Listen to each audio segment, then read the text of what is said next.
Hello, today we're doing Call Me the Breeze, just to have a look at train beats and, working on our timing and our shuffle feel and all of those good things. So people seem to like the Cale stuff, and this is a track that I do with my organ trio. That's off our live album that we put together for promo, and yeah, it's just a great song. It always gets the crowd going, and yeah, I thought it'd be a good one for us to have a look at today. That's in the key of G. I think you can use this in any key signature. That just works for my vocal range better when we play it live, but I believe the original recording is in the key of A, so we'll go with that today. And really we're just looking at this concept, playing through a 12-bar blues. It's a very major, upbeat kind of feel and tonality, and really the idea is that we are suspending the 6th and flat 7, over the chord. So, in the key of A. And for me, this is all kind of coming out really of the, the G-shaped A, speaking in terms of the cage system.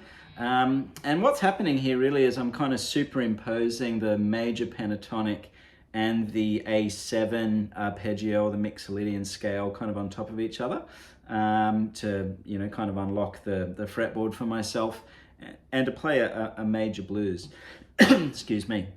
So just to go through the mechanics of it, I'm hitting the open A string and then just barring down on the D and G strings here. And then I'm going to be suspending or hanging a F sharp and a G. Is kind of the idea there.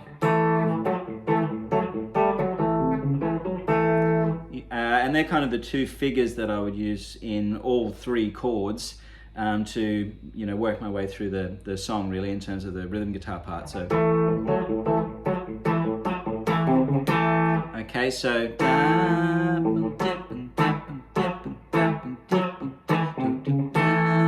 and there I'm simply hitting the C natural to C sharp and then back to the chord, and I think I was using a pick when I was playing it there at the start.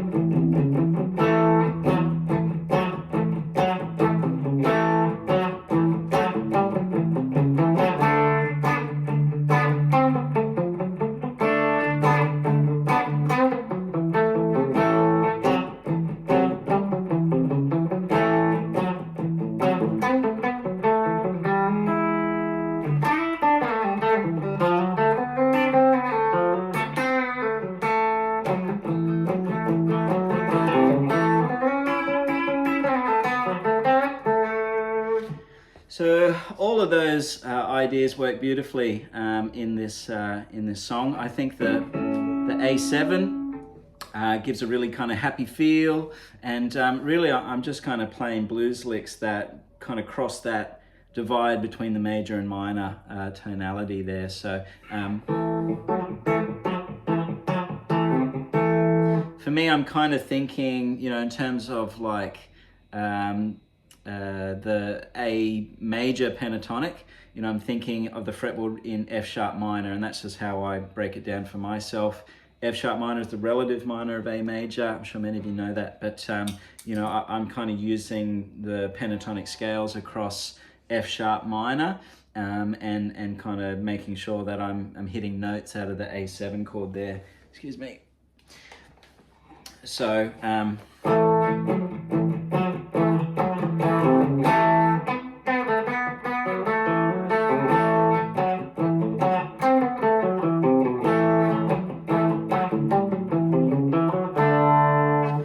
And then when I get to the D,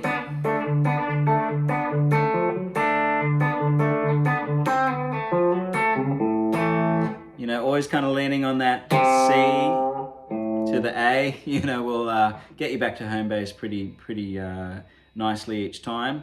I also can move that shape completely. So rather than going to the D chord there and then, you know, and up to the E there.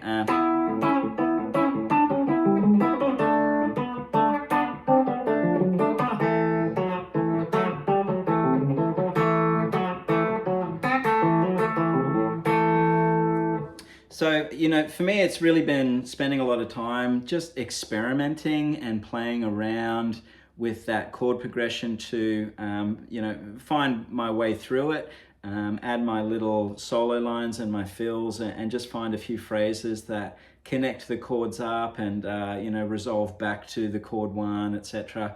And so really that's just kind of a trial and error process, I think. But, you know, here, I'm really just using that F sharp minor, shape 1, and kind of starting and ending on an A note instead. That's how I would explain it, just to get you going straight away. And then I'm using on the D and the G string, notes that are on the 2nd, 4th, and 5th fret.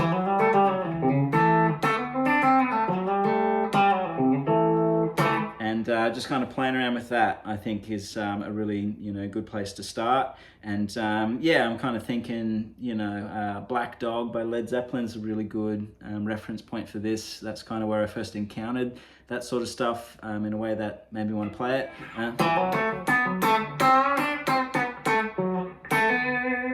Right, and you know, that solo really goes between the major and the minor, A major and A minor pentatonic scales really beautifully. I think it kind of does the ascending run in the F sharp minor.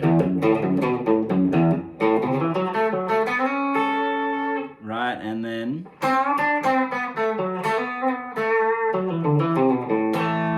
so just kind of playing around with those scale ideas, I think works nicely. And then whatever I work out in, you know, that A position there, I can also take up to D and E. You know, or it's really effectively, right? But, you know, I find when I'm playing it live, I don't even worry about the root note, in this case the D. I'm just kind of playing, or the root note of the E chord, because in my case, you know, analog B3 style organ is going to be playing it. So the bass note is covered, you know, or the bass player's got it, of course. So I can omit that, leave it out. The rest of the chord is there. Everyone can hear it. And so I'm sort of just using that chord shape without the root note there,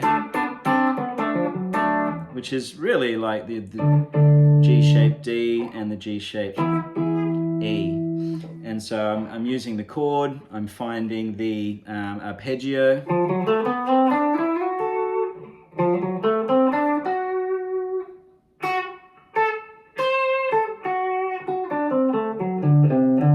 okay, and then finding kind of the scale and working out the notes that work around that.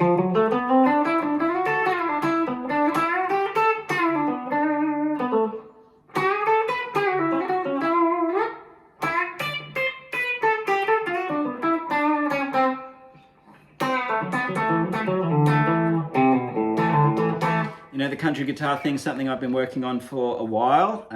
No way have I mastered it, but I really love playing it.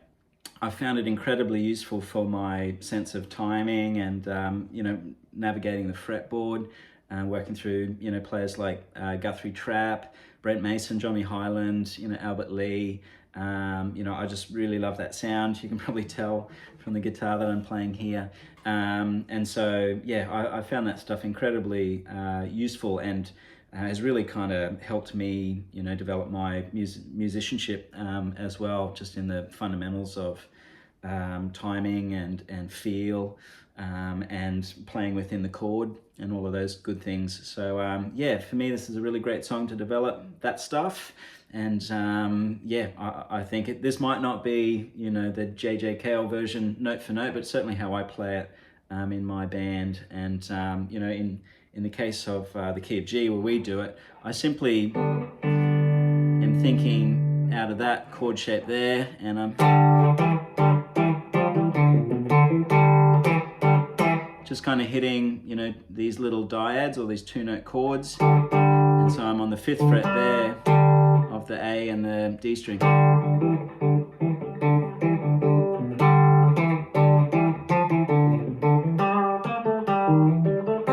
Up to the C, right?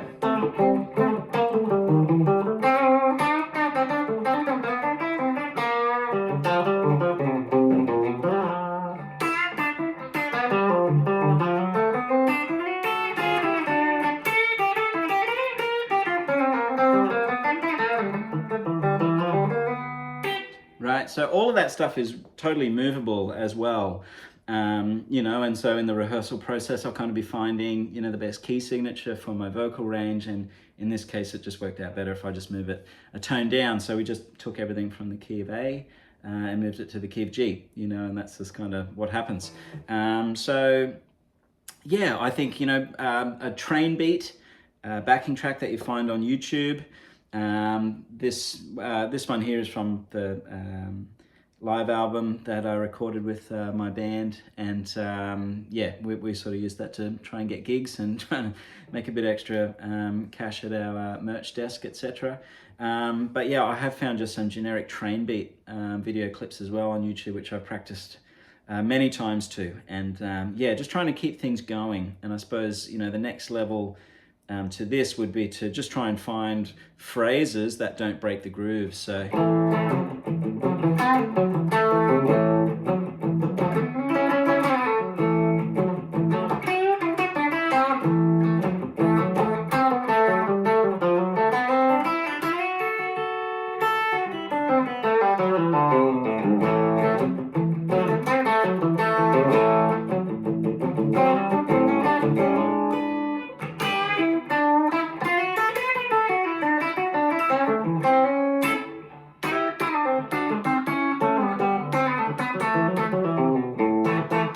right, so I'm always trying to play within the song and stay on the grid, so to speak. But yeah, just exploring some phrases that I can weave in to the chord, and for me that's been, yeah, a really useful thing to focus on in the practice room. So hopefully that's helpful for some of you guys out there. If you have any questions, please let me know. I am taking your feedback on board, tuning my guitar, starting the video with a backing track, etc. So yeah, I'm appreciating the new subscribers. Welcome to the channel, and yeah, please let me know if there's anything that you want to check out, if you have any questions or yeah, song suggestions, all of that stuff. So I'm totally open to that, and yeah, I'll catch you for the next one. Thanks guys.